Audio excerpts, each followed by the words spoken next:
Hello, guys, and welcome to a new episode of Comic Book Weekly. And yes, I know I feel like we start these shows out with so little people, and then we grow a little bit usually. Mike will be on. Once again, Chris and Michael will not be able to be on the show, but hopefully they get to return soon. And I know from Chris's side, he said hopefully be sooner than later. So thank you guys for your patience on that. Again, he would love to be on the show, but life happens. So sorry about that. Now, let's get into the news here. We're gonna jump right in.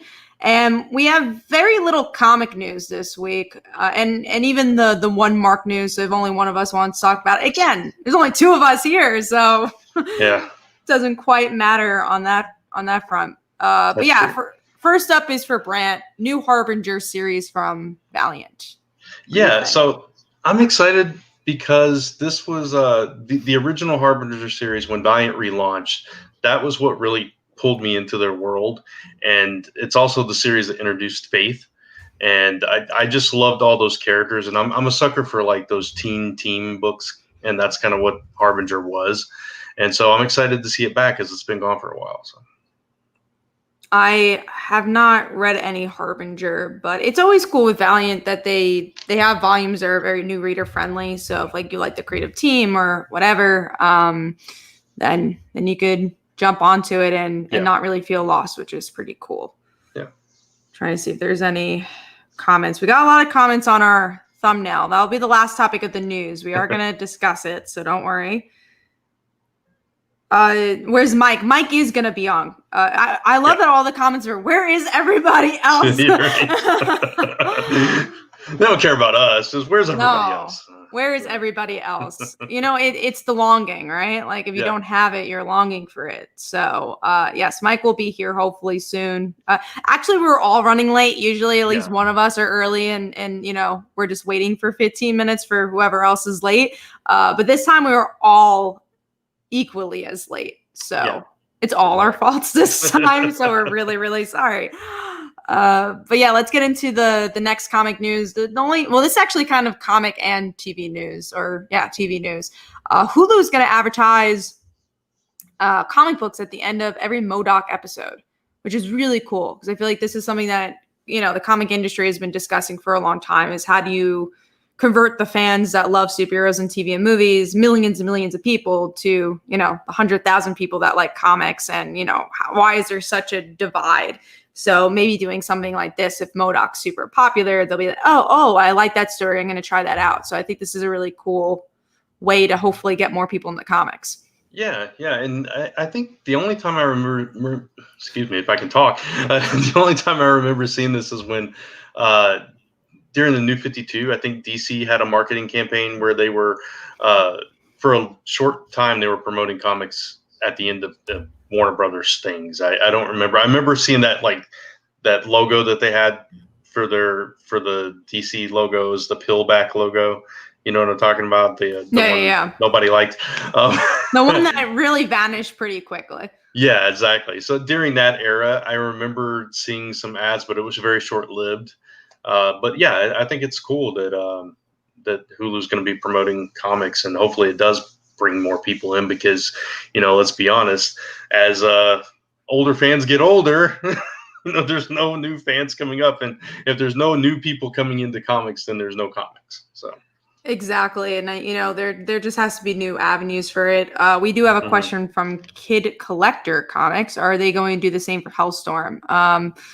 No, not that I know of, just MODOK. And I have a feeling the MODOK thing's happening is because of what's his name? Pat Oswalt? What's the guy's name who runs the show? Is it Pat Oswalt? Let me see. Patton Oswalt? Patton Oswalt. Yeah. He's the showrunner, or he works on the show. I think he's the showrunner. And he's a really big comic fan. So I have a feeling it has to do with more of like the creative team and the producers behind the show saying, hey, we want to, like, it's their move. So I have a feeling that's the reason why this is happening more than maybe like Hellstorm. But maybe after this is popular, or they see, oh, we can do this too, hopefully other shows will pick it up as well. Yeah. Especially I think the big ones like the MCU shows, if they did that would really help. Maybe it's a testing ground. So I hope so, for sure. Let's see what other questions we got here. Heavy Axe, what about Ghost Rider? But I think that show was canceled, if that's what he's talking about. Yeah, I haven't heard anything about that in a while. Yeah, I think it never got picked up. Right. And Agents of S.H.I.E.L.D. is ending, so I don't think that's happening. Yeah. It is ended. Yeah, I haven't. Oh, did it end already? Yeah, I haven't brought myself to watch the second part of the finale yet. Yeah, it ended a while back, and it was like a 2-part finale.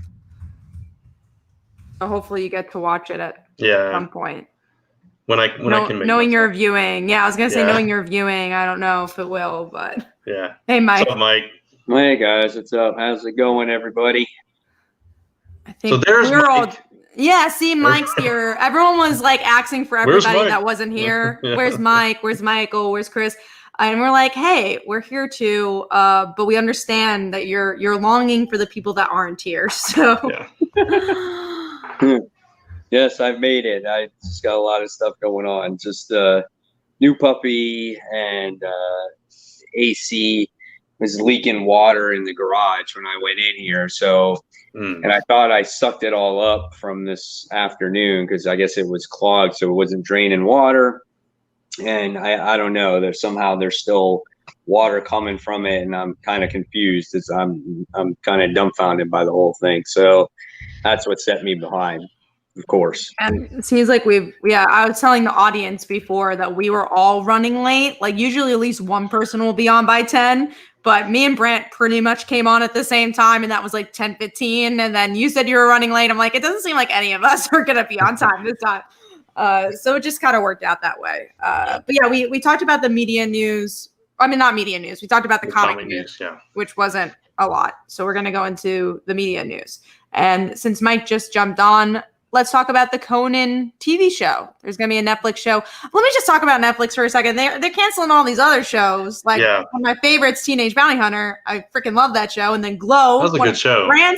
Did you watch Teenage Bounty Hunter? I did actually. It's a really good show. I really enjoyed it. Loved it. It was one of I don't binge shows very quickly, as everyone knows.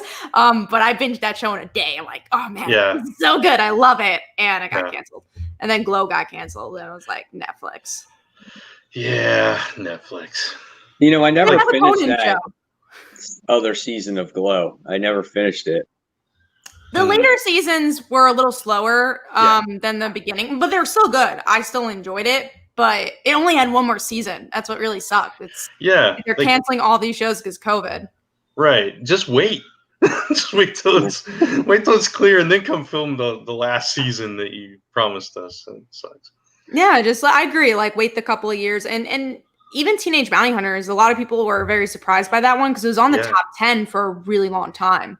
So, had to do well. And, I mean, it seemed like people were watching it. So, I'm curious, like, how much money has Netflix lose? Like, just like everything else. But, like, they must be losing a lot of money to cancel all of the Orange. Like, those Orange New Black creators are Glow and Teenage Bounty Hunters, and they canceled both their shows. So... I guess to leave room to more franchise shows like Conan, and then what's his face that does American Horror Story and Glee. What's his name? Oh, Ryan Murphy. Yeah, he got like a big contract, and Shonda Rhimes got a big contract. So I have a feeling they like put the money there, and these poor shows get the tax. I heard with the Conan show though, it's such an early development. Like they don't even have directors or anything like that yet, so it's just confirmed that the show is going to happen. So I guess that's why for a new show you can delay that until COVID is clear. Maybe, who knows, there could have been a lot of issues with all the other actors that were attached to the show, and maybe they're just like, I don't want to wait around, I don't want to have my career on hold because of this. Although their career is already on hold, so I feel like what can they be doing now? I mean, Kadeem Hardison, man, he's in demand. He is. He's very he is very much in demand. But yeah, I don't know. I do think it has to do with they're just losing a lot of money, and they gotta really, and also because they lost all their properties to a lot of these other streaming services now. So I think they're trying to find the new Stranger Things, and if it's not Stranger Things, they're gonna cancel it. Yeah. At least at this period of time during COVID. But yeah, speaking of streaming services, this was just announced like an hour ago. Noelle Stevens, who did She-Ra, the new She-Ra, is making an HBO Max show for Lumberjanes. So that's the Boom Studios book. I'm excited for. I mean, she wrote it, or she drew Lumberjanes. She was part of the original creative team. So it's kind of cool to see the person that was involved in the comic and had also a very successful TV show make a TV show, and like that she lives in both worlds and respects both worlds. So I'll definitely watch it. I like She-Ra. I like the art style. I know it's not for everybody, and I'm curious that it's HBO Max. I'm guessing it's not going to be a kids show. So is it going to be, what is it going to be about? Yeah, I don't know. I've never read Lumberjane, so I never did either.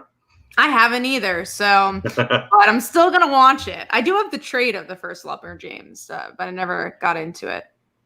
Tevye asks if we're getting a Resident Evil series. I believe we are. I heard some news about that today. I like Resident Evil. All right, let's get into, let's see what else we got. More TV news. Aftershock is merging to make a film and TV. They're pretty much doing both, it seems like now. So they're doing film and TV, making their comics into film and TV, which we're seeing a lot of comic companies doing. It's not odd.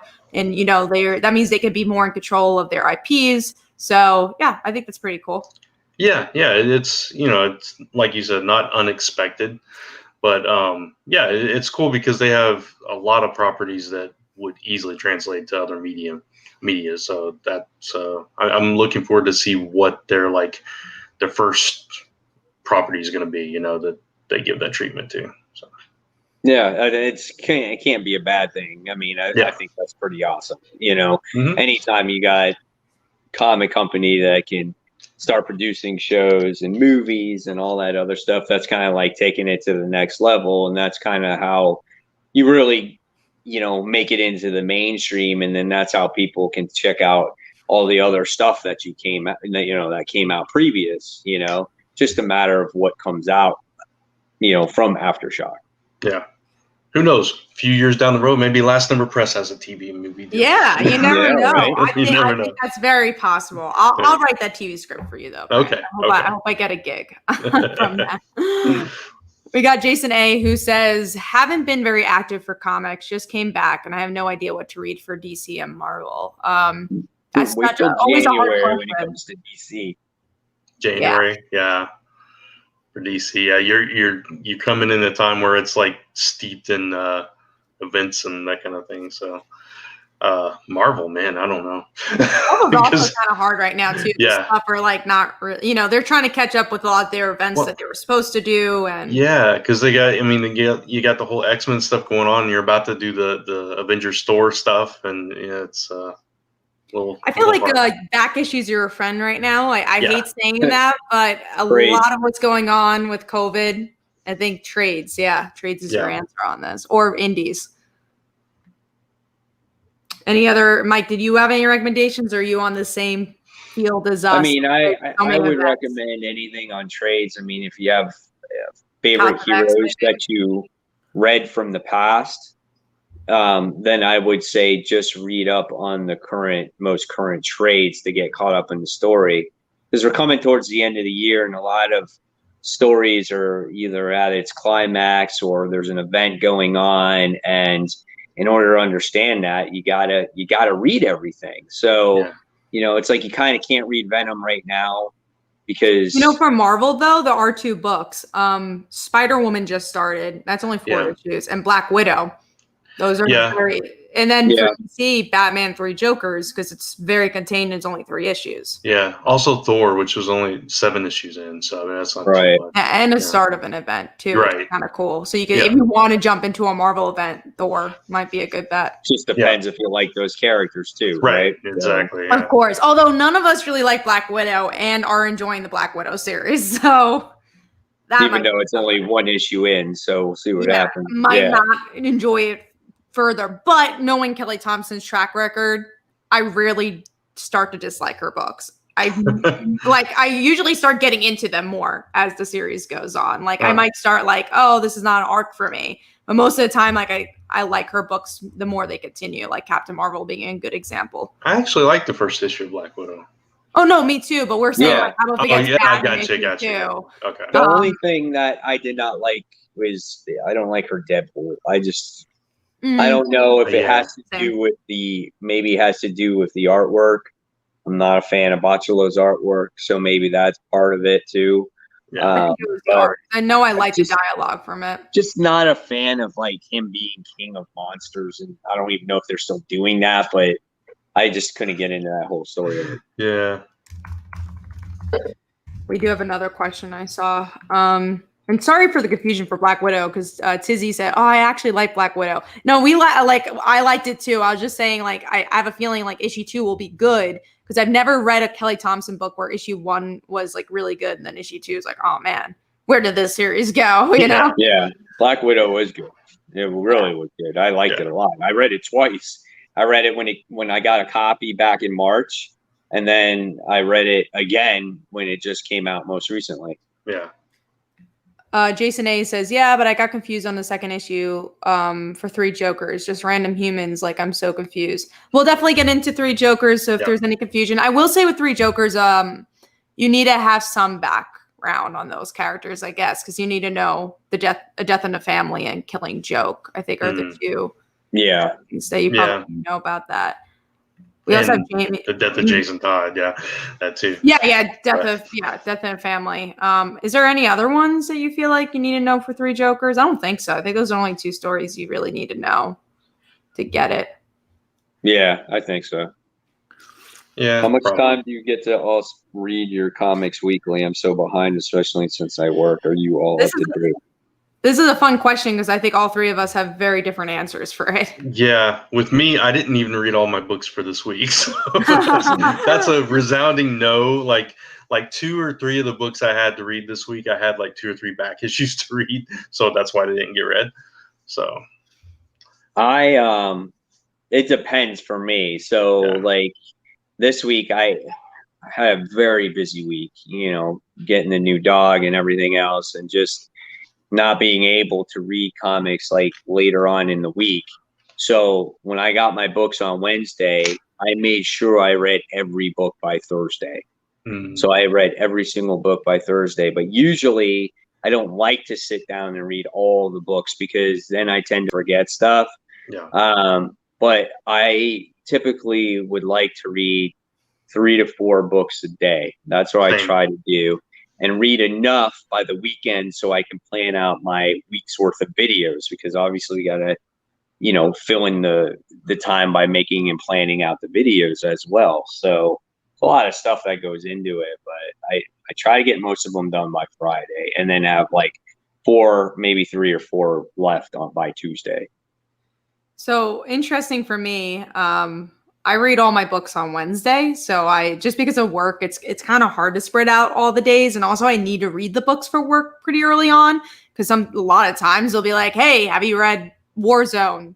Write an article, or I have to do an interview and like do research. I have to do research on another article. So it's always better for me to read it on the day, or else things get a lot more complicated when I'm doing an article. So I read everything on Wednesday. So I wake up, I go to the comic book store. My comic book store usually opens around 12. So I'll be probably one of the first customers that comes in, get my comics. My store is not close, so it takes me about a half an hour each way. So it's about an hour. I'll get like settled and like eat lunch or something, start at 2. And I'm actually, I guess, pretty quick at reading because I end at like 6 or 5.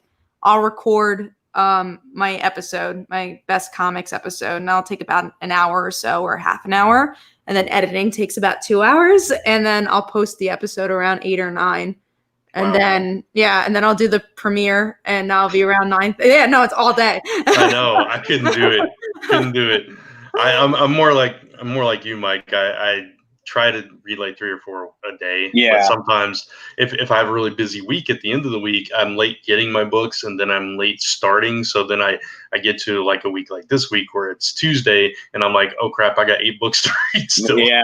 I don't like when I get that many. Yeah. Like the most I need is like 3 or 4. You know, it's like Yeah. if I can try to finish that. Like I wound up picking up last week's Batgirl right this time around, and I read all my books, and I said, okay, Batgirl's the last one. I got halfway through it, and I never got a chance. And this was Thursday, and I never got a chance to finish through it because it's been that crazy of a week. So I'm happy that I finished all the books earlier. But yeah, it's even after I read one book, I like take a break. Like I try to take like a 5-10 minute break, digest what I read, and then try to go on to the next book, you know? So that's not because it's like, then when, you know, like if I do what Kat does, it's like, then I'm like, and I know you can't help it, Kat, but it's just like, then I can't feel like, I understand the negatives of it. I can't feel like I enjoy the books like you should. Yeah, you know what I'm saying? Like you're forcing the read, and then you might not understand or get or truly feel how you feel about the book, you know? Yeah. So what I'll usually do, which has been helpful for me, is I'll mix like stuff I'm really excited for with stuff I'm not really excited for. So like the first issue will be something I was like most looking forward to. So like, you know, tomorrow Amazing Spider-Man issue comes out. I'll probably read that first. And then after that, I might put something that I'm like kind of less excited for. So I'll probably have an X of Swords book in there and be like, okay, I'm going to read X of Swords because I know if this is in the bottom of my pile, I probably wouldn't like it as much because it's something I'm not as excited for. So I try to mix it in with books I'm excited for, with stuff I'm like maybe a little less excited for. I've been doing it for a while, so I think I just gotten used to it. But I think I would have liked the alternative to read it like, you know, 1 week and just, you know, take it slow. But I don't even know how to do that anymore because also for work, there's times where I'll have to binge a series I've never, like I had to read Death Metal for an interview. I wasn't reading Death Metal and I had to binge it all. And I only had very limited time to read it all. So I guess I just kind of gotten used to it as well. Yeah. I try to mix it up like that too. Like there's usually 2 or 3 books that I'm like really looking forward to, and then I'll read one of those right away, and I'll save one for the very last. Yeah. So I hope that answered your question. I know that was a little bit more long-winded, but we have fun with those type of questions. It's because we don't get to talk about that as often. Like we know each other's routine, but not like as in depth. So that was cool. All right, let's get into some more comic news here. Or media news, and that is Black, the comic book. So this actually started as a Kickstarter comic. Then it went on to Black Mask, I believe, got it to publish it. Well, anyways, it's going to be a Warner Brothers movie. And the reason I wanted to talk about this, I just thought it was really cool that it's this comic that started as a Kickstarter. You know, these creators that didn't have any connections to other publishers or even the smaller indie publishers and like build their way up to become a Warner Brothers show. I've even like sat next to them at Comic Cons and stuff, and they were like totally down to earth, and their comic seems really cool. Hopefully one day I'll be able to pick it up. I should have picked it up when I was sitting next to them. But when you get busy at the con, sometimes you lose your train of thought. But it's I definitely want to pick it up one day, and it seems really cool, and I'm happy for them. I didn't realize it started as a Kickstarter. I thought it was just Black Mask. Yeah, that's cool. Yeah, that's really cool. Gives us all hope. Yeah, again, last Ember we'll get the TV and movie. There you go. Oh, and like Father Like Daughter. And like Father Like Daughter, yeah. You never know. Yeah. Jason A. Anyone explain the Batman timeline after New 52? I will say no. I mean, I think the best answer to say, at least for me, is that they just try to squeeze everything that ever happened with Batman into 5 years. So anything that had to happen to Batman pretty much still happened to Batman. Yeah. It's just now in a 5-year time span. Batman and Green Lantern, they were the 2 books that were really unchanged for the most part between like pre-New 52, during New 52, and post-New 52. And I wouldn't even get too caught up in all that continuity stuff. Just read the story going forward, you know, and that's the way I look at it, because I've told you guys many times, obviously Kat and Brant know this, but people that haven't watched me forever, I started reading Batman from the New 52, and their whole logic with the characters being younger, like Wonder Woman was supposed to be younger, Superman was supposed to be younger, but Batman was unchanged, and like Green Lantern was kind of unchanged. I was kind of like, whatever. I'm just like, it's a Batman story. Just read it. That doesn't even matter anymore. It's what's basically going on now. Yeah. We got a couple more questions, actually. JB asks, do you listen to the Rise Against song that came out with death metal? I love Rise Against, and I didn't even know they came out with a death metal tie-in. I know Daughtry, like, years ago did a DC song. So, I mean, it's kind of cool, again, that they try to combine comics with something else that, hopefully people could get into it. That's cool. Did not know that. Let's see. We got other questions here that I saw. I thought, maybe it was a comment from, I think it was, Gore. It says, a fellow YouTuber reads his comics within a day or two of getting them, rereads them before new comic book day, and files them away. In this way, he remembers the stories better. See, because I read physical, like when I read digital, I tend not to remember everything. Like when we're on the show, I'm like, I don't remember what happened. But when I read a physical, I could just look at a page and be like, oh yeah, that's what happened. Yeah, me too. I definitely, and luckily, pretty much all my books are physical, or else I really would forget everything that I read. So I'm very happy I read the way I do. I just like how, like, and I'm not saying you can't do this with digital, but for some reason, like, for me, it's just like, oh, what happened 2 pages ago? And flip, and then you look at it, flip back and forth, and I don't know. Again, like we've said this hundreds of times, it's just, you get more immersed in that physical book. You can look at the whole thing at once. You can look at it closely. It's just a lot better that way for me. Same thing. I can understand the story better that way. Yeah.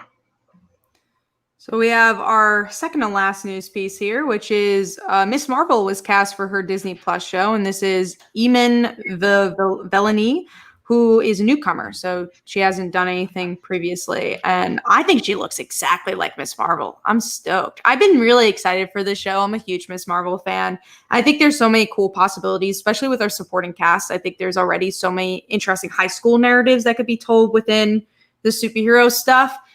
So yeah, very excited. And I thought they cast her really well. I like how they went with an unknown person. I think that's really cool. I mean, and, if she does a good job, it'll put her on the map. And, if the show is good, then the show could last a very long time. And, yeah, there's a lot of possibilities here. Like you said, supporting cast will be interesting to see who plays her supporting cast. And, this is good for, obviously, the spec people out there that bought, Ms. Marvel when the first series came out and when all these characters were introduced. So, make sure you get your Ms. Marvel comics now because, they could be up on the rise in the future. Yeah. I just agree with you guys on the newcomer. I love that they're giving somebody else a shot, that nobody knows about. So it's going to be cool because we have no expectations now because we're not familiar with her acting. So. Right. We also have a question from Cougar Crumby. What are Miss Marvel's powers? Can she make her entire self huge or just her hands? I think it's kind of like Mr. Fantastic, except she could like shape shift them as well. Right. Yeah. She's an Inhuman, so that is how her powers kind of came to be. In case you didn't know that, but yeah, she can pretty much, I guess, do whatever when it comes to shape shifting or make herself big or small or whatnot. So, we'll see though if the show is similar or if it's different. Yeah. Yeah, I think the powers should hopefully be the same from what we've seen with Marvel TV shows. They usually go in the same vein. But like you said, we'll see what happens. I have a feeling they'll have at least one big name. If they have a newcomer as their main character, I feel like the parents or something. Yeah, like probably the parents. Yeah, we'll have a big name because I don't think the other kids will. Maybe they will, but I don't think so. All right, let's get into our big topic of the show, and that is that Electro is going to be in Tom Holland Spider-Man 3. What do we think? This is crazy. I really didn't like Amazing Spider-Man 2, and I really didn't like Electro. But damn, it's Jamie Foxx. Like, you should like Electro, and you should like Jamie Foxx because he's a great actor, and he's awesome. But that script and whatever that directing was, I think really ruined the character. So my hopes is that they could like reclaim Electro and he could be a better character. And also, I think it's going to be a Spider-Verse movie from all we've seen. I really think we're going to just get different versions. And I think the bigger thing is going to be like, will we see Tobey Maguire? Will we see Andrew Garfield in this movie? Yeah, I don't think there's any other way you could do it unless it is like a Spider-Verse movie. Because why would you carry over that version of that character into a brand new franchise? It doesn't even fit, right? Because Andrew Garfield was a completely different kind of Spider-Man. So it's interesting. It's I don't know. That movie was it was marred by the villains in it. So that it's going to be interesting to see how he is in this version of the universe. So. Yeah, that Electro, he was so bad. My gosh, I was just like, this is what you hand him, and just like everything about him, his character design was bad, his lines were bad, just everything about it, and it was just like when I heard that news, I was just like, what are we doing? Like, why out of all people would you bring back that villain? And then I'm sitting there going, I didn't think of the Spider-Verse thing at first. I was dumbfounded. Like, why would you bring him back? Or would you not would you pretend like that movie didn't exist? And yet you bring him back for like a round two, like a redo type of thing. Yeah. So I was kind of thinking of that. That's what I was thinking of. I wasn't even thinking a Spider-Verse movie. It would be interesting if we actually saw Andrew Garfield in this. So I don't know. Yeah, that would be weird.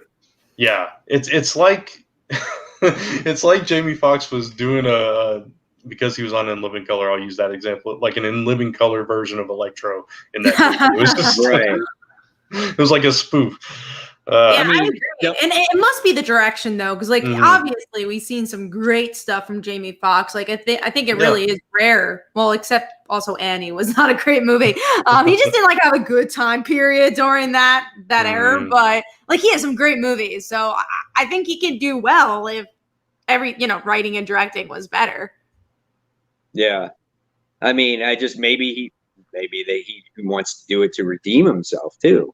Maybe people knew that, maybe he knew that it wasn't good. And he said, so I want to prove to people that I am going to be in a good Electro. I mean, it would be weird to even have Tobey Maguire in the Spider-Verse movie. Like, that would be, man, I would be like, just seeing him in there and Andrew Garfield, that would be wild. But to address that comment that you just flashed up, the sheer like possibility of Paul Giamatti being the Rhino was the problem I had going into the movie in the first place. It's like, no. Yeah, that movie was a mess. I really hated it. Was not a fan. That is our news piece. That was our topic for the week, and we would love to hear your thoughts too of what you thought of Electro. But we're gonna get into some under the radar comics here and get into the comics, which we'll get to the spoiler alert because we always forget it. I'm gonna find it. Here we go. Spoiler alert. There are spoilers. We're gonna talk about spoilers, all that fun jazz. At least the one thing about the Spider-Man news though is that they did get people talking, and you'll probably get people in the seats because they're gonna want to see, well, how bad is Electro gonna be this time?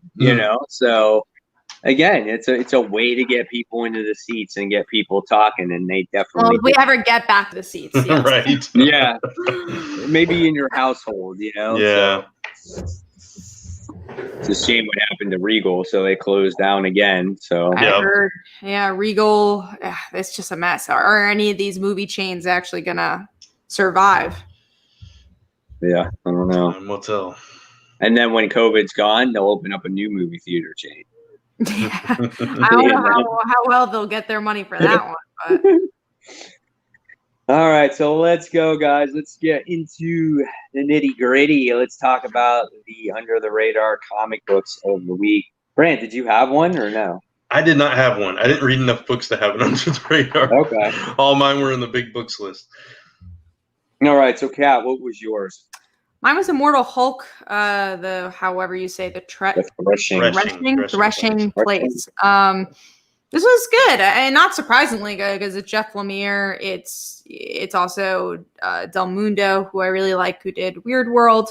And yeah, I enjoyed this as a one shot. It was Immortal Hulk trying to find this missing girl who we find out kind of becomes a Hulk herself. And you know what's different with this girl and him is that she has a dad that cares about her, and I thought that was a really interesting ending, especially tying into what we've been getting with the Immortal Hulk with his own father. And I actually wanted to see more. I know it was a one shot, but I'm like, oh man, it's kind of interesting to see a Hulk character or a new Hulk that's not part of his mythos. Like, and also is just this little girl. I actually would like to see more of her. But yeah, I really enjoyed this one and enjoy what this arc of Immortal Hulk has been doing. Yeah, this was really good too. I agree. I would have loved to seen a little bit more. This is a story where I would have loved to see like 40-page book, you know, but this was a standard issue, and you're kind of just like, man. And it felt like when you got to the end of it, they left out a big chunk of story because it just kind of conveniently ended, you know, and it was just like, oh, it was very convenient how he found the girl and everything was solved, you know.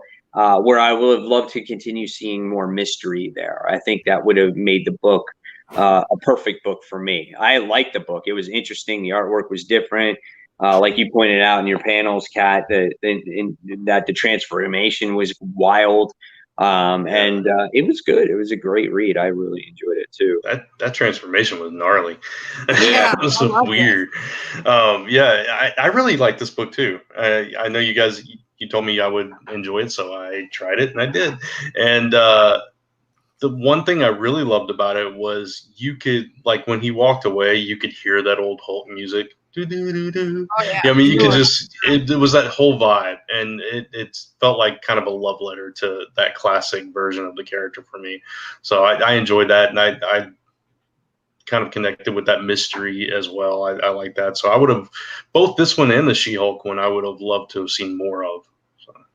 Are you going to now go back to those back issues and read some more Hulk? I am very, very tempted now. It's like, if it's this good, then, I mean, maybe I didn't give it a fair shake at the beginning. So there's points when it's even better. I mean, She-Hulk I really loved. That was pretty much like top for me. But yeah, no, I feel like it's usually this good. Again, there are slow issues. There are issues where it's whatever. But when it's good, it's like, whoa. It's really good. Yeah. It's awesome. All right. So in my under the radar book was actually Justice League, the annual issue 2. I thought this book was fun, and it had Robert Venditti, who wrote this annual. So he was back for this annual. It's just like I'm gonna go back and forth, but maybe he was scheduled to write it anyway, a long time ago. But it's just like kind of like this story where it reminded you of kind of old school comic books where you get the team that comes together and they fight the bad guy. But the really cool thing about this issue is that they found this murder. There was this murder that happened in the Hall of Justice, and stuff like that doesn't usually happen, right? So they had to, all come together and, find out this crime, the investigation. You got Flash in there, you got Batman in there, Superman was in there, and you wind up seeing the whole Hall of Justice go against them.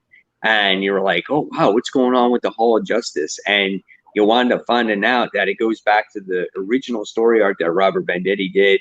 And it was Eradicator Superman's head that infiltrated the base and took over the Hall of Justice. And it was a pretty cool story, man. I really liked it. But the teamwork, the artwork, just everything about it just reminded you of kind of like old school, Justice League. And it was just a good one-shot annual. I really enjoyed it. Definitely surprised me.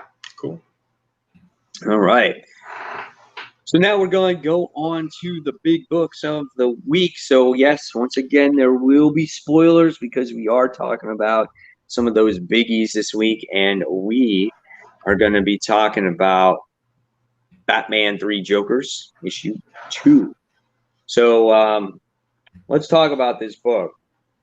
Jason Todd, that dude, if he wasn't messed up before, he's definitely messed up now. Yeah. Yeah, beat the crap up again, man. There's so much that happens in this issue, which is really cool because me and Mike were discussing. There was a spoiler release before the book actually came out, like on Twitter, it got leaked. And I was telling Mike, because I saw the spoiler, of course, which kind of sucked, but it spoiler alert, it was the Batgirl Jason kiss. So I was like, oh shit. And I was actually like, we'll talk about it, but I was like disappointed by it. I was like, oh man, that sucks. Why do they kiss? Blah, blah. So, and then you realize as you read the issue, like that's not even the biggest thing that happens in this issue. No.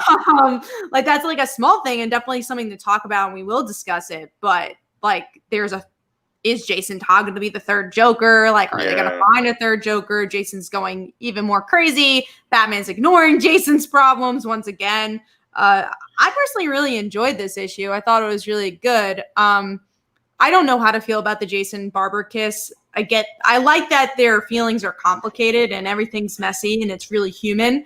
I just don't love that Barbara's always thrown with some back character. And this is like supposed to be her story, you know, it's supposed to redeem the Killing Joke and not about it making about the guy. And once again, it's more about Jason than it is about Barbara. And she has to like comfort Jason. It's like, why not herself too?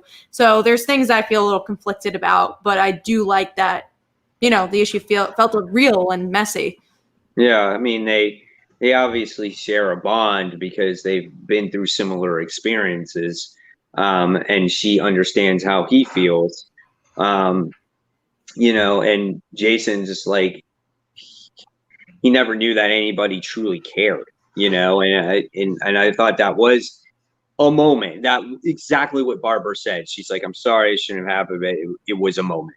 And that's exactly what it was. They were sharing this common moment that they had with each other. And so I thought that was kind of cool. However, could it lead to something in the future when it comes to a moment of weakness in this story as it comes to a close? Because she could, or he obviously could, now have these extra feelings towards each other. And when it comes time to making the big choice, can it be done? You know what I'm saying? If he becomes a third Joker, right? What is Barbara going to do if she's forced to do something that she doesn't want to? Can she pull it off? But did we need the kiss for it? Like, again, like that's what makes me feel a little like uneasy about it. Is like, it's obviously there for a reason. And I have a feeling it's there for more the romantic reason than anything.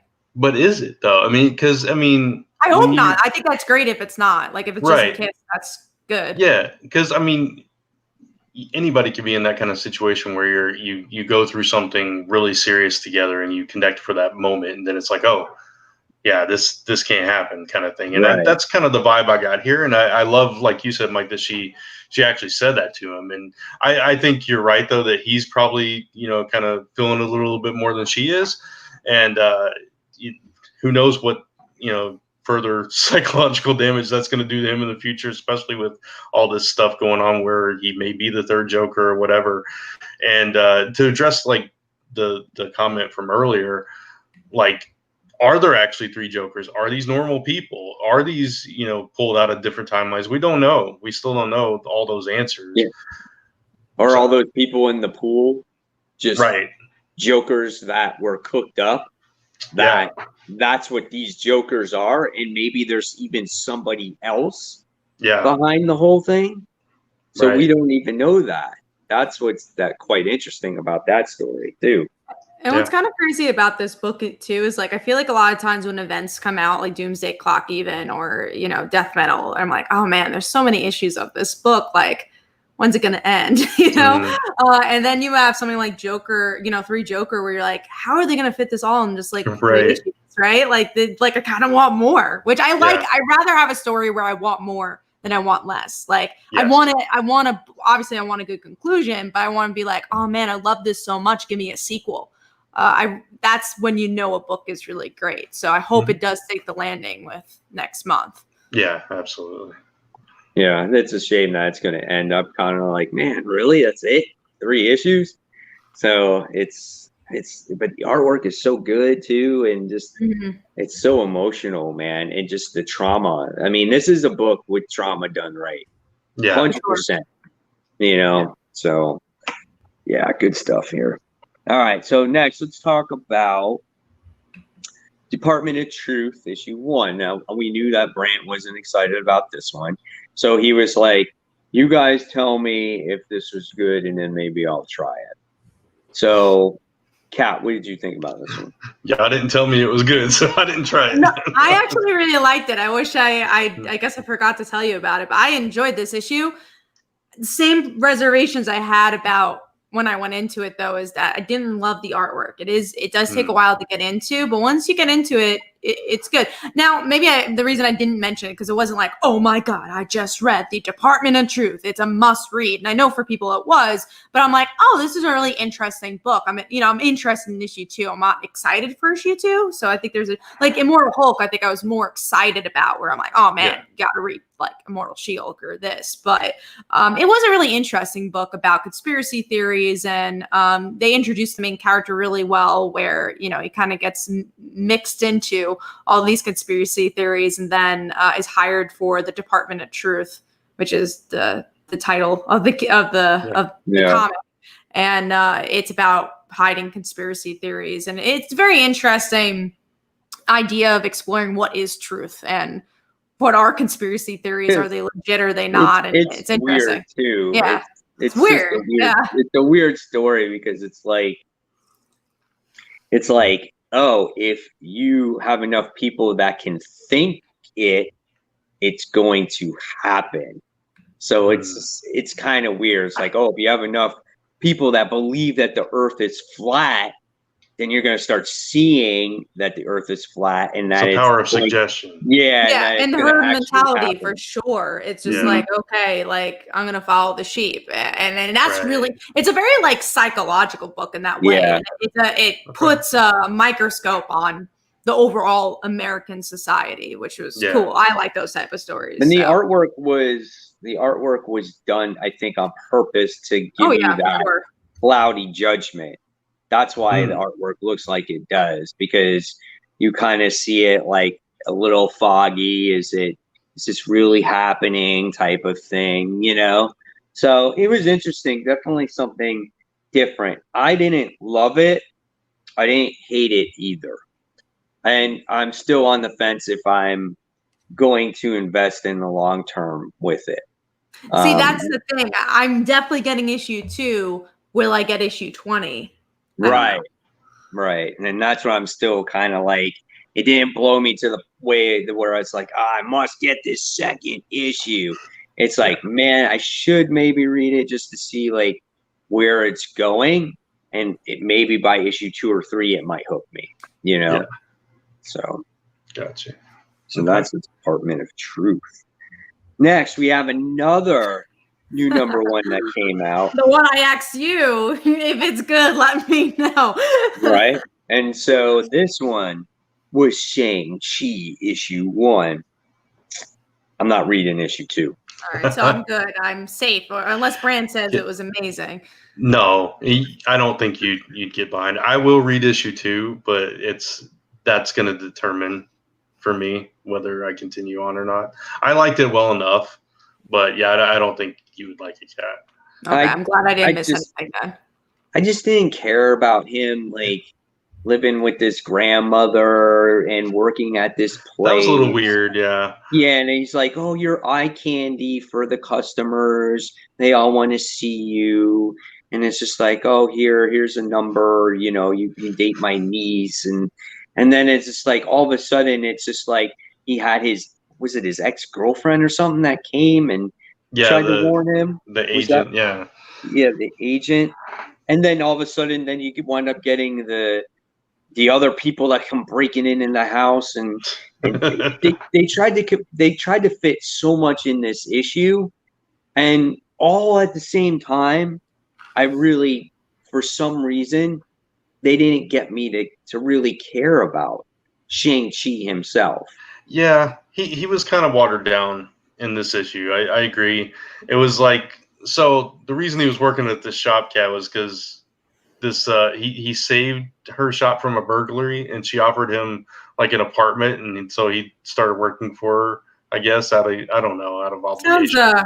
It sounds like the whole book is kind of convoluted. Yeah. So, and then like these other characters, they turns out they're like his brothers and sisters, and there's like this ancient order that his dad was the head of, and he's been chosen as supreme leader, but he's being challenged by his little sister, who wants to kill him now, and all this kind of stuff. So it was a lot. It was a lot of build up, and you kind of get left off with that. I've got to save my sister. I got to kill my brother, and that's kind of where it is. It's a little cheesy at parts, so I totally get why you don't want to continue it, Mike. Yeah, it just wasn't for me, and I had it wasn't like a chore to read it. I read it. And when I got done reading it, I was just like, no, there was nothing there that got me interested in the character. I would have loved to seen more family history, something like that. Not such a like cheese whiz beginning of a story and introducing this agent and stuff like that. I just thought we were going to get, I don't know. It just seemed like a B-level comic for me, you know? Yeah. It could have been stronger for sure. Right. JBX, was there a Shang-Chi Alex Ross cover? I guess I don't know if there was or if you got it. There was a bunch of other covers because I got a variant cover for it, but it wasn't. I don't think it was an Alex Ross cover. Not like the timeless variants, if that is what you're talking about, because I got one of the other ones. But definitely, in my opinion, you know, if people didn't pick it up and were on a fence, you know, I don't think you really missed anything. That's just my opinion there. I agree with that. It's like I want to like Shang-Chi so much that I want to try the next issue. It's just like you only have 5 issues of it. Yeah, I've read him when he's good, so it's hard. So yeah, so we'll see what happens with it. All right, so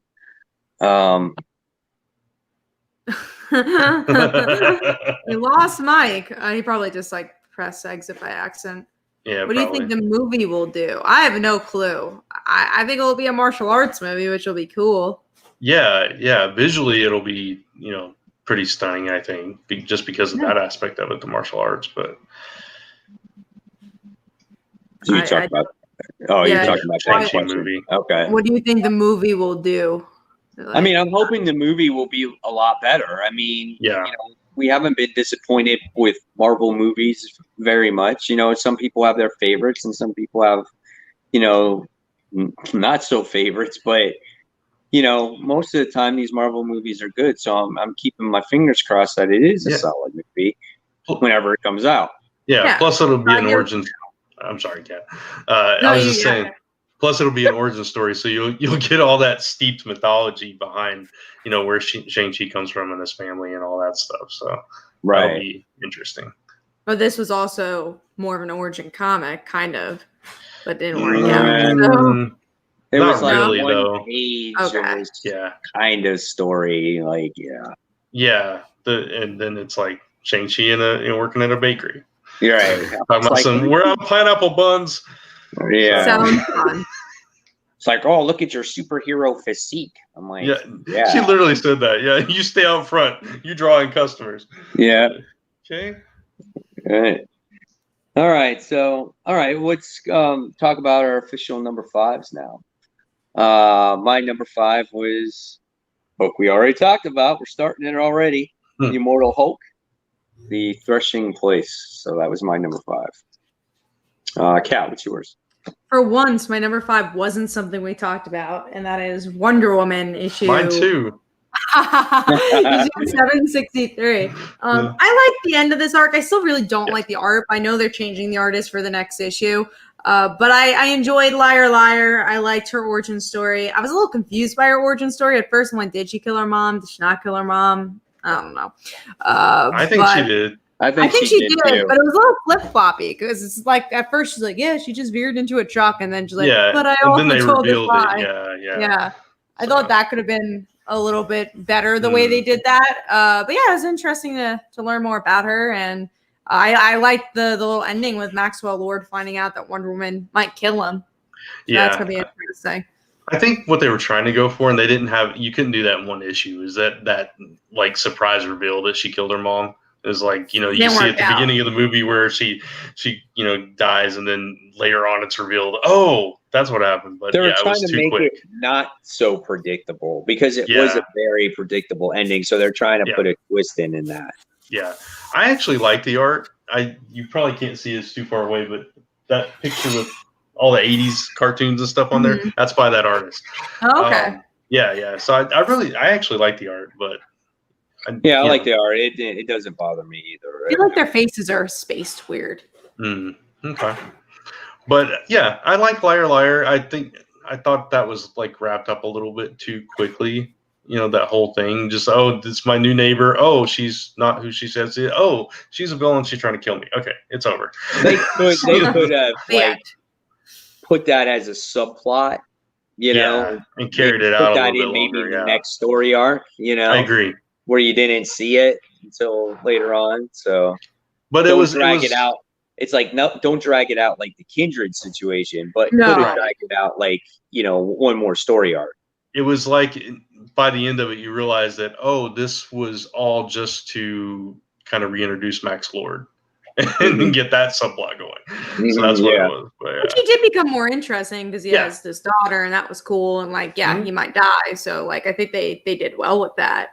Right. But I think pacing could have been much better for this arc, but hopefully next arc will be better. Yeah. But still a solid, better issue, this issue, I thought. Yeah, I mean, it's in both of our top 5. So it's the longest running Wonder Woman title I've read in a long time. Right. And still going with, so exactly. Like, it wasn't in my top 5. It was number, I don't know, like 9, I think. So, but it was still a decent book. Like, I still enjoyed reading it. Yeah. Yeah. All right. So we did our number 5. So let's move on and let's talk about the Joker Warzone. What did you guys think about this book? I mean, it's difficult because me and Mike, I don't know if we talked about this on air or off air or whatever. Anthologies are weird, and they've been doing a lot of them, and I mostly hate all of them because I feel like they have nothing to say. But what I enjoyed about this one is that at least this was connected to future storylines of Batman. Yeah. I don't know if I love them. Like, I love Stephanie and Cassandra. I thought that was great. I don't think I loved any of the other ones, but I was like, oh, at least I feel like I read this for a reason. Yeah. And I think I enjoyed it because of that. I mean, I enjoyed it. Like you said, most anthologies, it's like there's like, if I can spit words out of my mouth tonight, this would be a much better conversation. But like a lot of the ones we've seen recently have like a lot of stories, and then you like very few of them, and then the rest are just kind of there. Whereas this one, each one of them was pretty solid, like you said. Yeah. So I like the Batwing one. I thought that was kind of interesting. The Bane stuff that they're setting up. I mean, I'm sick of Bane, but at the same time, it's interesting to see, the dynamic between him and Joker, and kind of maybe there's something brewing there eventually, which is, that's something that hasn't really been explored before. And then, of course, Stephanie and Orphan. It was just great. I love that. And just like kind of owning the symbol and saying like, who cares? Nobody told us to, we're going to do it anyway. So I love their friendship. I feel like a lot of times they haven't focused on it in a while for this generation of DC, but it's cool that Tynion has really focused on it. And I hope we continue to see that. Because honestly, even Pre-Nup 2, like, we knew they were friends and we've had good scenes with them. But I honestly don't think we've had enough scenes even back then. So I'd really like to see more panel time with them just being friends. Yeah. Man, you guys didn't even mention the best story in there, the Lucius Fox story. That was the Batwing. That was the Batwing one. Yeah. No, I mean, I liked it. I'm burnt out with these anthology stories, and I can't agree with you guys. Like, I do like how they're trying to set things up going into 2021. But at the same time, it's like, why can't we just enjoy the current story that we're reading? Why do we need all this future stuff right now?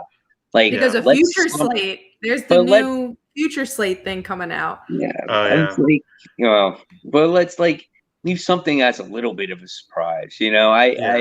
I would like to see Cassandra and Stephanie. Hopefully they have like their own book. Oh, I'd love that. That would be cool. I'm hoping that's I promise you with that. I will buy 5 copies at the comic book store if they come out with a Stephanie Brown and Cassandra Cain book. I promise you. That's where when I saw that, I was like, that's maybe where they're hinting when it comes to that. The Bane and the Joker story, for me, I was just like, blah, blah, blah, blah, blah, blah, blah. I'm right now. The art wasn't great for that like one. Joker, the art wasn't great for you. Joker's everywhere. You know what I'm saying? Yeah. He's 3 Jokers. He's in the Joker war right now, and it's just like, and I love Joker. Don't get me wrong, but it's just like we're already getting into another subplot with that, and then Batwing. Okay, I guess, and then you guys didn't mention the Poison Ivy story. Oh yeah, there was a clown killer one too. Yeah, and the Clownhunter. Clownhunter, yeah. And it's just like, hey, let me get my head knocked off, but we still don't know who we are. Right. Yeah. It's like, oh, it's a kid, but it's not any kid we know. Right. And I was like, I did text Kat, and I'm like, so who is that? Like, do we not know who that is? Because at first I thought it was Damien. And I'm like, remember that whole situation? But then I was like, but I don't know who it is. So, like, what was the point of that? I don't know, but it was okay. I mean, it's kind of cool seeing what would be happening in the future, but again, was it really necessary? No, it's just like, gotta have that spec to spend your money. You have to have that. You have to have that spec issue because now he's unmasked. But the reason I thought that was interesting is he, and I told this to Mike too, is he a Robin for Batman or is he going to be a Robin for Gotham? And I think that's what's different. He looks like all the Robins. And I feel like that's the point, is that he could have easily been Jason. He could have easily been Tim. Yeah. And then he decided not to be. Yeah. That's a good point. It's an interesting perspective. So I'm curious to see where that goes. And the thing with Joker and Bane, the thing I liked about it was Joker's whole reason for approaching was like, you wasted that kill. You could have really hurt him, and you wasted it by doing it in front of the kid instead of in front of Batman, which I thought that was interesting. I like that. Right. Because I hadn't thought about it that way. And it's true. Bane's just not smart enough to pull it off like the Joker. But, every villain is different. And of course. Do what a villain's got to do, which he thinks is, hurtful to somebody else, Mm-hmm. So, and of course, Joker's always going to show his, superiority over, everybody else. Oh, that's what makes him the Joker, right? Yep. He's the brains and Bane is the brawn. So it's the way it is. So that's that. That's Joker Warzone. So let's hopefully no more anthology books for a while. Geez. So we'll see what happens. All right. X Factor issue 4. So this is part 2 of X of Swords. And I actually really like this issue. I thought that the story made me want to read this event, made me really want to invest in this now. Because I got a lot more out of this than I did Creation because of the casualties that happened. And I thought that the reincarnation process was permanently stopped when it shorted out and all the helmets shorted out. And that was kind of a scary situation. But you felt bad for Rockslide because of what happens. And you do find out that there is, repercussions now of if somebody dies in this other world, you're not going to be able to reincarnate them. They won't come back the same way. We wound up seeing Polaris being kind of like the chosen one with this whole situation, and she uses the pieces of Rockslide to create, I guess, the table to collect the 10 swords. And once you collect the 10 swords, then we go into this battle. And I thought it was a really good issue, in my opinion. I loved it. I actually really. Oh, go ahead. Oh, you go. No, you go, Brian. Okay. Because it seems like you liked it. So. Yeah, I actually really liked it too. It surprised me, and the only negative part for me was, coming into it cold, like if you're reading the previous 3 issues of X Factor and then you come into this, it's like, where'd this come from? If you're not following X of Swords. But aside from that, I all those points that you just mentioned had me just like on the edge of my seat, kind of just reading through this, and it's like, oh man, now there's true death for the mutants again, and what does this mean for them? Or if they come back, they're completely different and kind of twisted, and what does that mean? And who's gonna come back like that? Aside from Rockslide, and it's just there's so many different ways you could go with that. And then I actually read one of the charts in this book because I'm glad you had the time to sit down, read a chart, enjoy your tea.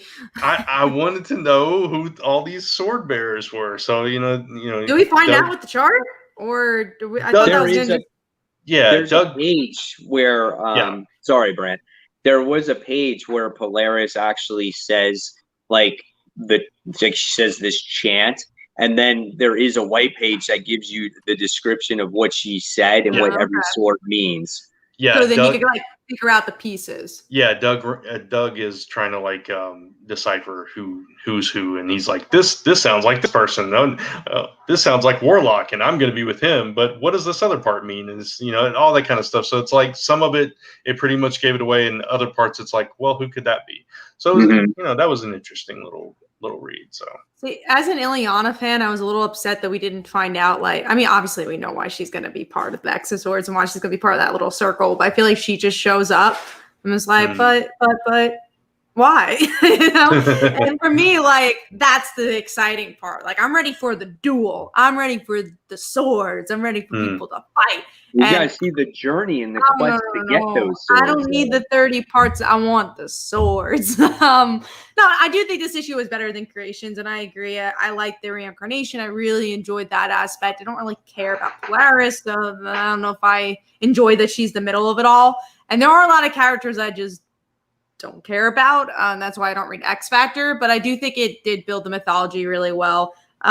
Believe it or not, I was reading the X-Men books and I thought X-Force was this week's part. And I read all of X-Force. I'm like, man, that was a pretty shitty book because there was no X of Swords. And then I realized right before I finished all my books, I read the wrong book. It was X Factor that came out this week. So I read X Factor and I was like, oh, okay, that makes a little bit more sense. And I liked it. I don't think I liked it as much as you guys.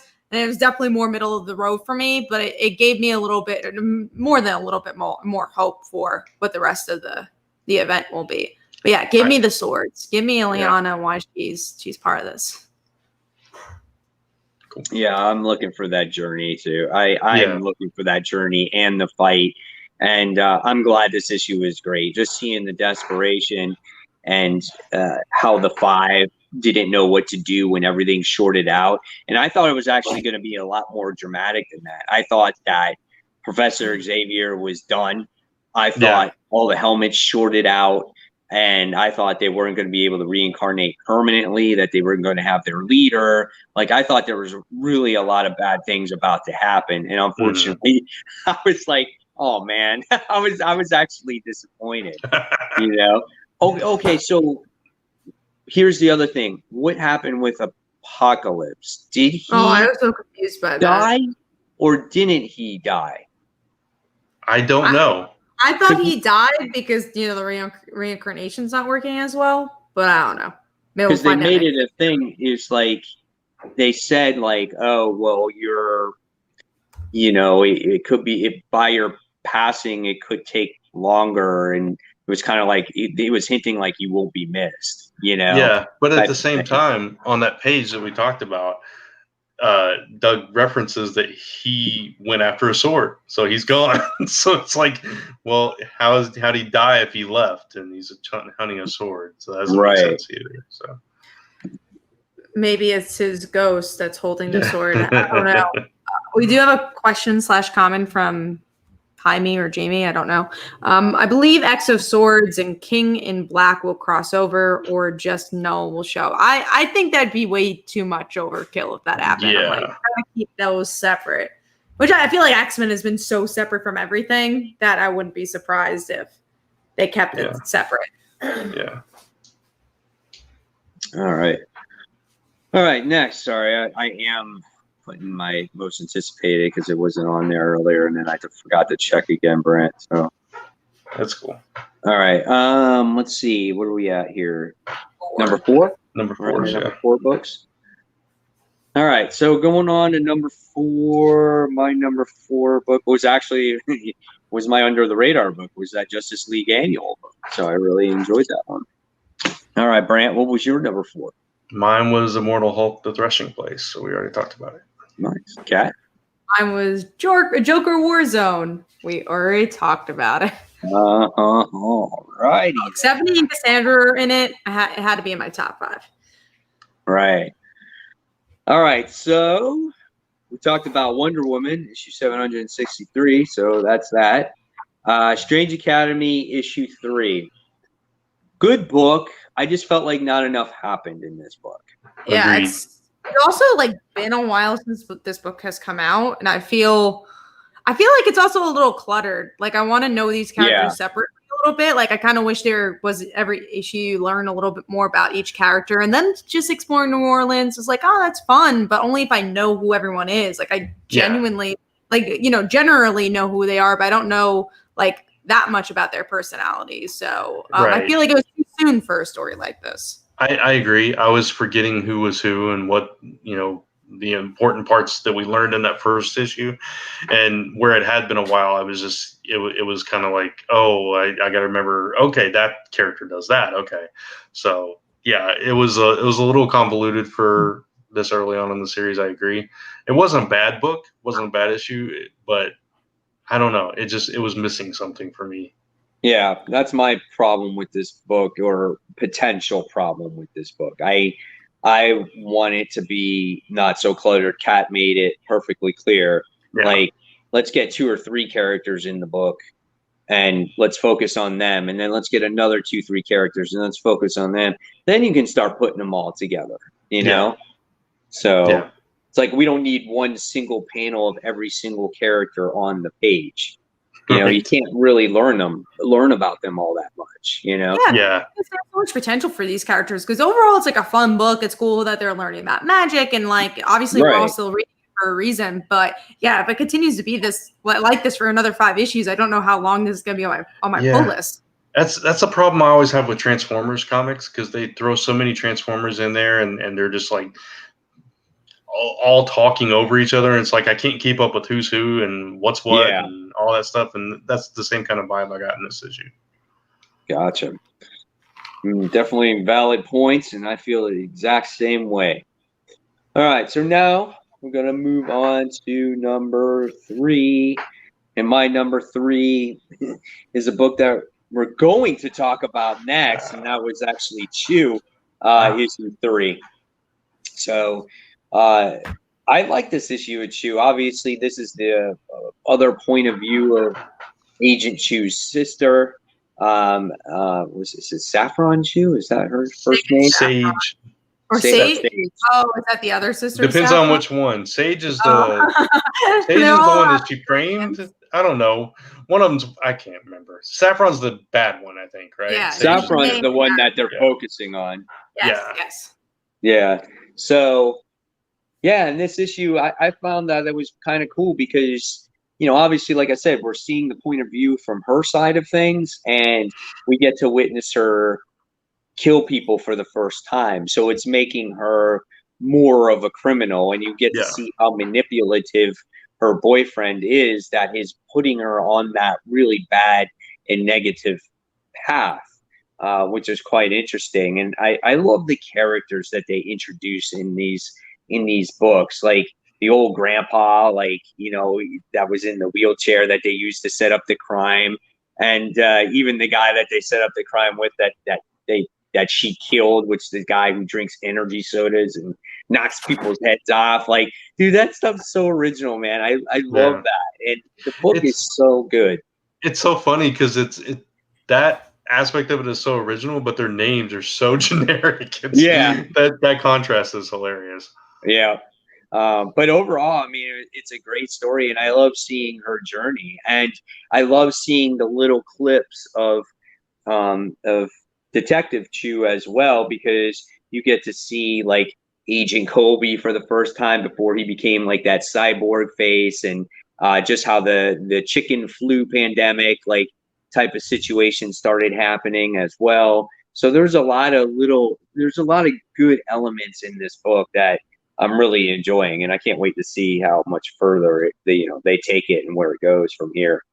I think it comes back because I think they're like taking a hiatus after this because it was 3 issues and then it's like, oh, end of volume 1. So I'm curious, like when volume 2 will show up.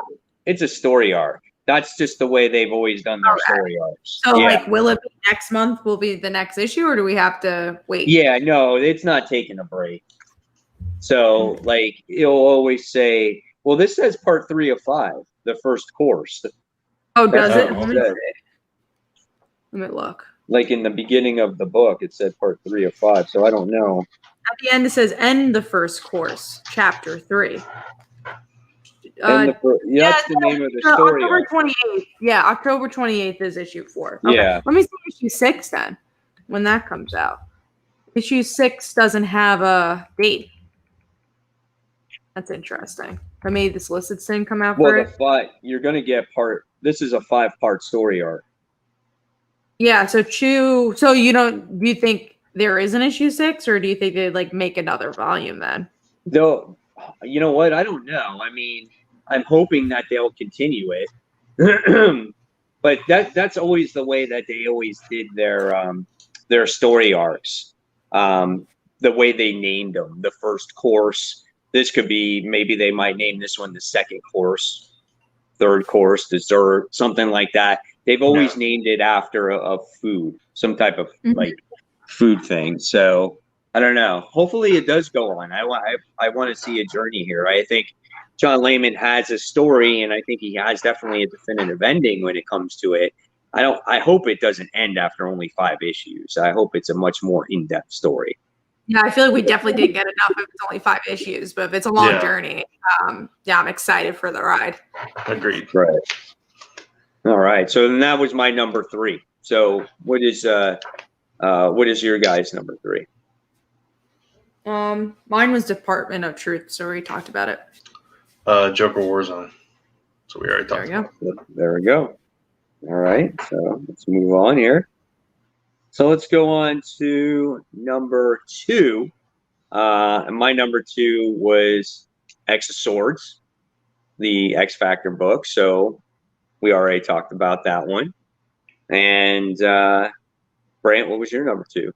Mine was also X Factor. Yeah. And I know what your number 1 is. And so, Kat, what is your number 2? My number 2 was Immortal Hulk. We already talked about it. What was your guys' number 2? Sorry, I missed out. X Factor, both of us. Okay. Sure. All right, and now we're going to talk about a book that I didn't read. I don't know if Brant read it, but this is Fantastic Four, issue 24. Did you not read it, Brant? I'll go quickly then. The issue is a pretty one-shotty issue because obviously it happens after Empire. It's Iceman history with the Fantastic Four, which was kind of weird. I didn't quite like that. But it's also like the family getting back together and, you know, Alicia and Ben having kids now. So there's a lot of fun moments within it. But it's also some boring moments with Iceman, which was weird. But yeah, it was okay. What history does Iceman have with the Fantastic Four? So supposedly Johnny was like, "You were never a Fantastic Four member." He's like, "Yeah, I was," and then he tells the whole story. Oh, okay. Johnny was like jealous that he was like part of the Fantastic Four at some point. That's funny. All right, and then so there's nothing left but our number 1s, and I'm sure that every single one of us. Our number 1 is a book that we talked about, and it had to be 3 Jokers. Yeah, mine was 3 Jokers. Yep. 3 Jokers. That's right. There you go. So that is it when it comes to the top 5 and the big books of the week. So now we're going on to the chopping block. And the chopping block for me was Shang-Chi. I am not reading that book anymore. Everyone else did not have anything else that they were thinking about chopping or not chopping. So that ended that segment. So now we're moving on, and we're handing it over to Brant for most anticipated books of the week or key issues, whatever you want to call it. Yeah, I think we'll just go back to calling it most anticipated. Yeah. Why not, right? Yeah, so we got some books to talk about. Let's see. We'll start with Amazing Spider-Man issue 49/850. Strange. Yeah. Excited. Right? If we don't get Kindred in this issue, I think it might be my worst pick of the week. No, they're gonna save that for issue 50, Kat. You know. Yeah, exactly. We'll save it for one more issue. Of course. Yeah, I'm excited for it though. It's probably the issue I'm most, like I talked about before, I'm most excited to read for the week. But man, I hope it doesn't disappoint. I really hope it's a good issue. Me too, because we've talked about that, how disappointed we've been in it. So I think the main story is exercised, and they are actually having a couple other stories. At least it's not like a Catwoman or Batman or Detective Comics, where it's, at least you're going to get the main story here. So I am happy about that. Let's just hope it's not too stuffed either, because sometimes when it's the full main story, they'll just make something go super long. I'm like, oh, I'm so bored. Then they finally get to the point. Yeah, that's true. Hopefully that's not how they do it this time. We've got 3 parts of X of Swords. That's gonna be crazy. One thing I'm gonna tell you guys in advance for the big books next week, I'm putting them all together because I think that's what made most sense. It didn't say Marauders, Wolverine. I'm just like, we're just gonna talk it all at the same time. No, that definitely makes sense, because I know when I did my top 10 most anticipated videos, I count it as one story. Because it legitimately is. It's one story being told through 3 different books. Yeah. So for those that don't know, it's X-Force, Marauders, and Wolverine. So be aware of that when you get those. They're all tying into that event. We got Champions issue number 1, as that title relaunches with the whole outlaw thing going on. So I don't know how I feel about that one, but I'm interested. Yeah. I mean, Power Pack, so I think Katie Power's in it. I'm excited for that. I missed the book. Outlaw in general, I don't know how I feel about that, but again, we're getting a Power Pack series, a mini series, so it's only what I really care about for the event. We'll see. I mean, I like all the characters in it, so it's good to see these characters back, and that they bring back the series, and obviously it's loosely tied to this whole outlaw thing, whatever that is. But if it means bringing back these characters, I am happy that it's back. Yeah. So what I'm looking forward to is Transformers Back to the Future issue 1. But if the DeLorean is not a Transformer, I quit. Dude, it is. Okay, then then I'm good. Yeah. He's called Gigawatt. Oh, nice. Nice. It would have been better if it was called Flux Capacitor, but that would have been awesome. So I'm looking forward to that. That's just gonna be fun. Hopefully it impresses me more than all the issues of Terminator Transformers except for issue 1, which was really good. Kat, American Vampire, 1976. So excited. I know you are. Yeah, very big fan of this series, and I haven't read it yet. I know it came out today, but I've been waiting for that. That honestly, that will be the first comic I read, because Amazing Spider-Man's so big tomorrow. It's just like, oh man, $9 book first or American Vampire? That's gonna take me like 10 minutes to read. I'm curious if it's gonna be new reader friendly. Obviously, it doesn't matter for me, but I hope people could jump onto it. And his first time on a Black Label, which is kind of interesting. First creator-owned book on the Black Label as well. So is this gonna open up to more creator-owned books? But very, very excited. And this book is actually bringing all the characters to the present. Very excited to see what they're going to be like in our world, because we've just been seeing them through like the 1950s and obviously 1920s and now 1970s. Yeah. Cool. And The Walking Dead Deluxe issue number 1, Mike. Starting over, full baby. Color, right? Yeah, full color. Gives me a chance to reread the series without pulling out back issues. It just comes out, and it gets me to collect issues that I actually never had before. Right. I pretty much, I had a few issues in the teens and, some in the 30s, most of the 40s, and then I started getting everything from the 50s on up. But what I think is kind of neat is you're going to get to see it in color. You're going to get to see Robert Kirkman's thoughts and on what his thought process was, when he originally wrote the script. So, for instance, instead of Glenn dying, I thought about Rick dying. And I'm curious to see what his thought process was while he was originally writing this book. So I think that's what I'm most excited for about this whole thing. Yeah. I think it's cool, revisiting it in color and everything. So it's going to be an interesting journey that we'll talk about. It's weird because we read it, but at the same time, it's going to be this new experience. So absolutely. And the last book we have to talk about is Batman issue 100. I hope some big stuff happens in it. I mean, it's issue 100. I hope it meets expectations. Me too. If not, what's the point? It's been good though. This whole story arc has been good so far. Yeah. So I'm sure they'll deliver. What's going to be better, Batman issue 100 or Amazing Spider-Man? It's honestly what I'm really looking forward to because they're both big legacy issues. Yeah, sadly, comparing recent issues, I think it's going to be Batman, but we'll see. I'm fan of both, but my Spider-Man fandom always goes over Batman. I agree. I'm really hoping it's Spider-Man. The three of us are the Spider-Man fans here, so yeah, for sure. I'm hoping Spider-Man drops this bomb where you're just like, oh man, this beats Batman by a mile, Yeah. I hope it's like the talking point of the year. From Batman. Batman has been a really solid. Kindred is Uncle Ben.